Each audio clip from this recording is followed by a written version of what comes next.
no puedo dejar de ser optimista sobre Chiapas si amo tanto a Chiapas. El amor que tengo por Chiapas no me deja más que tener profunda esperanza sobre Chiapas. Siempre Chiapas, desligada de todo lo demás. Para mí Chiapas es mi patria íntima, está allí, es mi patria íntima, que es la única patria que existe. La otra patria de que se habla es una patria discursiva y de carácter político y toda la cosa. La idea de patria así, de nación, habría que, ni siquiera de nacionalidad se puede hablar.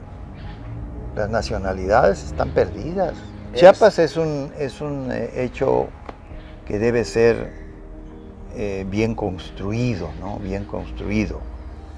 Hay un libro de Braudel, de Fernand Braudel, sobre el Mediterráneo, así se llama, el Mediterráneo, es un libro famoso, en que Braudel empieza a relatar la historia del Mediterráneo millones de años atrás, como hecho geológico. Andrés Aubry hace una cosa parecida con Chiapas. Habla de cómo está construido Chiapas geológicamente, es decir, cuáles son las claves geológicas en que está asentado el territorio chiapaneco, cómo se mueven las grandes losas que forman el suelo de Chiapas a enorme profundidad. Y dice algo interesante, que no solamente desde el punto de vista político, sino geológico, Chiapas es una bisagra que conecta a dos océanos. Es decir, hablando de mares, y que conecta a dos mundos, hablando de tierras. Porque efectivamente la Sierra Madre de Chiapas termina en la Jineta. De ahí viene el Istmo de Tehuantepec, que no tiene absolutamente nada. Ahí no, hay una terminación, hay un final de la Sierra Madre de Chiapas que termina en el Golfo de Darién, en Panamá. Entonces pertenecemos a un pequeño continente que se llama Centroamérica. Nuestra relación con México es de ser una sociedad subalterna. Chiapas está constituido por sociedades subalternas, subdesarrolladas, no solamente de su pertenencia a México. Ha sido siempre así, pero digamos, hablando de acontecimientos que están mucho más cercanos a nosotros, de hace 200 años, digamos, hay algunos datos que a mí me parecen que debemos estudiar y que nadie ha estudiado, porque aparecen muchos chiapanecólogos.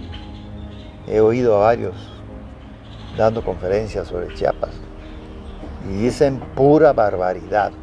Una pregunta interesante: en el año 1824, de la agregación de Chiapas a México, votaron 196,000 personas, 196,000, pero en realidad éramos 100,000 personas. Los dos censos de 1881 y de 1882 arrojan 82,000 almas. Un censo hecho por la Capitanía General de Guatemala y otro censo hecho por la Arquidiócesis de Chiapas. Terminan votando 196,000 hace menos de 200 años, 194 años. ¿Cómo es que después de 194 años somos 5 millones de personas? ¿Quién me puede explicar qué sucedió? Éramos muy pocos. Éramos muy pocos. Chiapas estaba deshabitado, población. Cuando se anexa Chiapas, esos 100,000 personas de que hablamos,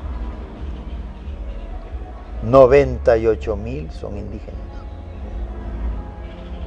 que no saben ni leer, ni escribir, ni cosa que se parezca. Tienen una agricultura de subsistencia en las laderas de los cerros. Y eso sigue todavía. Porque todos habían huido de los hechos de la conquista. Entonces a mí parece milagroso que teniendo solamente 2,000 personas que sabían leer y escribir y vivían en los centros urbanos, ¿verdad?, que esos hayan producido el cambio drástico, como en ninguna otra parte del mundo, de prácticamente 2,000 individuos productivos a 5 millones. Cuando se habla de la agregación de Chiapas a México, nadie habla. ¿Cuántos años pasaron para que la población de Chiapas supiera que era mexicana? Los indígenas pasaron 100 años y no sabían que eran mexicanos. Yo, como notario público, fui a dar fe de una certificación de tierras al bosque, y allí me encontré con gentes del siglo XVI, gentes del siglo XVI, hombres con sus trapos así enseñando vergüenzas, como decía, mujeres y hombres, totalmente del siglo XVI, hace 20 años. Los chiapanecos de aquí no hemos tenido relación con ningún centro ni cosa que... Lo que es el centro nos ha mandado gobernadores y nada más. Otra cosa no ha hecho para nada. Nos ha sacado recursos con las presas, ¿verdad?, que López Obrador nunca dice que son de Chiapas. Las presas del río Grijalva dice, pero nunca dice las presas de Chiapas. El subdesarrollo tiene orígenes multicausales y multidimensionales, Juan Carlos. No puedes tú nada más abordarlo desde una visión de los indígenas, por ejemplo. Son muchas causas. Hablamos del estado más pobre del país, con 5.500.000 habitantes aproximadamente. El 70% de la población, o el 76% de la población es pobre, de acuerdo al último censo. Ese 76% está fuera de los circuitos financieros, completamente, del país, absolutamente. Es otro mundo. Es otro mundo, muy diferente. Pero volviendo a lo otro, como una reflexión primaria, lo que nos dice don Javier, Juan Carlos, y gracias, don Javier, por esto de veras, porque nos mueve usted mucho a la reflexión, a repensarnos, porque usted está rompiendo con las categorías tradicionales o convencionales que nos han enseñado acerca de lo que es, y va más allá de lo semántico, lo que es la historia, las diferencias entre crónicas, relatos, etcétera, ¿no?, los hechos del pasado de los que usted comentaba. Y finalmente nada más este comentario. Yo no sé si avanzamos hacia un mundo mejor o hacia un mundo donde las alambradas de hecho y de derecho van a marcar para siempre a ricos y pobres, sanos y enfermos, eficientes y ineficientes, productivos y improductivos, ¿no? Un mundo que nos dejará con una sola máscara, la del robot feliz. Y concluyo con Carlos Fuentes. Es mucho lo que nos falta por alcanzar, por tocar, por abrazar a tantos de nuestros hermanos y hermanas como nuestros brazos puedan sostener, y ninguno de nosotros reconocerá su humanidad si antes no reconocemos la de otros. La entrevista pues nos deja mucho para el estudio, te digo, para la reflexión, don Javier, que seguramente vamos a tener otras subsecuentes. Es un pozo de sabiduría aquí el maestro, Y sí, aquí sí me convenzo para qué sirve la filosofía, ¿no? Realmente. Ya Marx dijo en su momento, ¿no?, que los filósofos no han hecho más que interpretar el mundo. Nosotros vamos a transformarlo. La filosofía, lo que escribe don Javier, lo que nos ayuda a entender don Javier, es precisamente a eso, Juan Carlos. Yo tenía algunas dudas realmente, ¿no?, sobre los alcances de la filosofía para transformar una realidad social, política, cultural. Pero estoy muy convencido cada que escucho a don Javier y lo leo, al menos yo así lo asumo, pues ayuda, contribuye muchísimo a transformar esta realidad tan lacerante que estamos viviendo, ¿no?, a nivel nacional y a nivel mundial también, por supuesto. Pues es un privilegio haber estado esta mañana contigo. Esperamos que sirva como un punto de reflexión y que quede como un legado intelectual, como un legado para las actuales, pero también para las presentes generaciones. El tener el privilegio de estar con don Javier Espinosa en esta plenitud intelectual, en esta plenitud filosófica y en esta plenitud física de la que goza, sí, afortunadamente todavía envidiablemente, sí, don Javier Espinosa. Muchas gracias. Por fortuna nuestra, para fortuna nuestra. Gracias a ustedes que vinieron a acompañarme esta mañana tan extraordinaria. Gracias, muchas gracias. Y se los agradezco mucho. A usted, maestro. Sí, se los agradezco mucho. Y sí, se quedan muchas cosas en el tintero. Sí, yo pienso que es importante, sí se requiere sistematizar nuestros problemas y nuestro entendimiento de las cosas. Sistematizar, es decir, darles un orden. Sí, para poder abordar. Para hacerlos más comprensibles. Sí, claro. Es decir, introducir lo que decíamos antes, introducir ciertos signos pedagógicos, es decir, sí, que se entienda bien. La pedagogía, sí, es eso, ¿no? La buena habla, sí, decían los griegos, ¿no? Sí.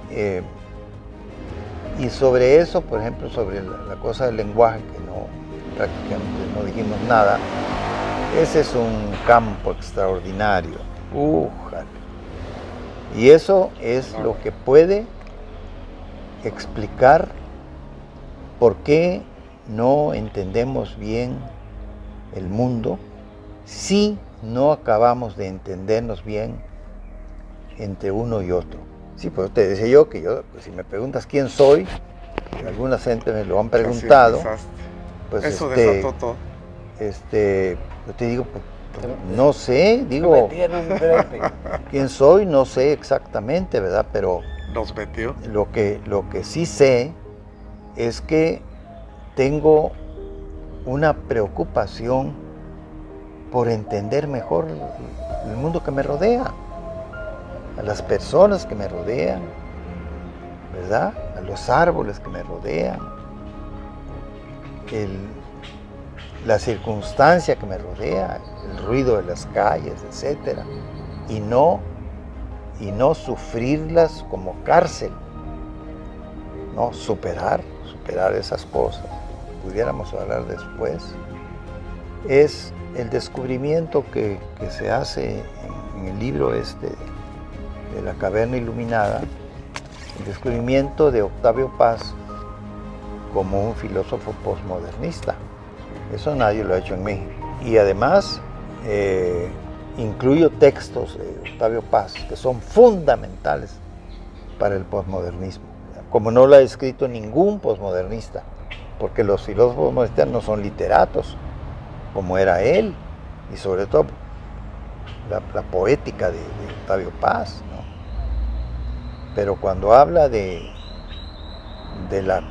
ente y el ser del ente, que es el planteamiento primero de Parménides en Grecia, 450 años antes de Cristo, cuando habla Paz de eso, descubre un mundo extraordinario. Entonces, cuando su libro, el monogramático, Se presenta en francés en París, 1972, causa un revuelo extraordinario. En México no se dice nada de eso. Fue un ensayista extraordinario, indudablemente, pero su participación como filósofo posmodernista, eso nadie lo ha descubierto.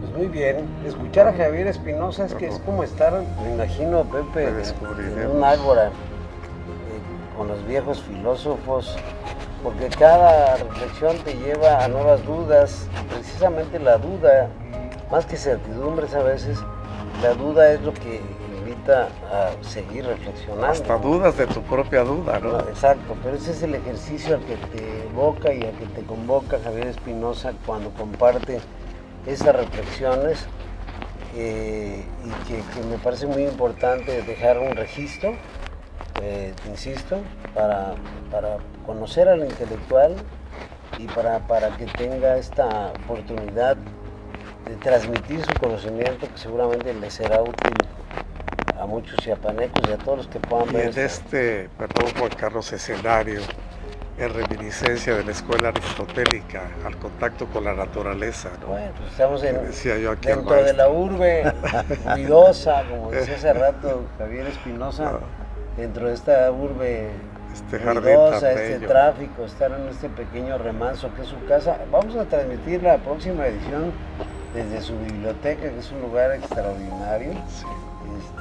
Por todo lo que, la atmósfera que le rodea, no solo los libros, y seguramente, y esperamos pues que sea de su interés. Nos vemos en una próxima edición. Muchísimas gracias por seguirnos.